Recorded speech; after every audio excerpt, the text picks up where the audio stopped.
Telangana police శాఖకు కొత్త boss వస్తున్నారు. డీజీపీ శివధర్ రెడ్డి పదవి విరమణ చేయడంతో నూతన డీజీపీగా ఇవాళ బాధ్యతలు స్వీకరించబోతున్నారు సివి ఆనంద్. ఉదయం 11 గంటలకు ఆయన డీజీపీగా బాధ్యతలు చేపడతారు. 2 ఏళ్ల పాటు ఆయన ఈ పదవిలో కొనసాగబోతున్నారు. ఇప్పటివరకు డీజీపీగా పనిచేసిన శివధర్ రెడ్డి నిన్న పదవి విరమణ పొందుతూ డీజీపీ కార్యాలయంలో పోలీస్ బ్యాటన్ను శాంతి భద్రతా విభాగం డీజీపీ మహేష్ భగవత్ కు అప్పగించారు. ఇవాళ మహేష్ భగవత్ నుంచి సివి ఆనంద్ బాధ్యతలు తీసుకోబోతున్నారు.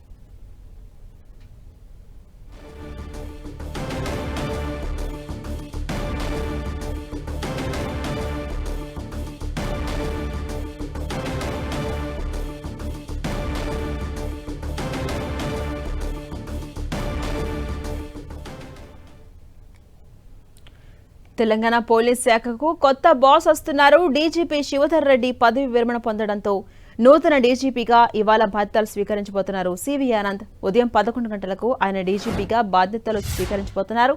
మొత్తం 2 ఏళ్ల పాటు ఆయన ఈ పదవిలో కొనసాగనున్నారు. ఇప్పటి వరకు డీజీపీగా పనిచేసిన శివధర్ రెడ్డి నిన్న పదవి విరమణ పొందుతూ డీజీపీ కార్యాలయంలో పోలీసు బ్యాటన్ను శాంతి భద్రతల విభాగం డీజీపీ మహేష్ భగవత్ కు అప్పగించారు. ఇవాళ మహేష్ భగవత్ నుంచి సివి ఆనంద్ ఆ బాధ్యతలు తీసుకోబోతున్నారు.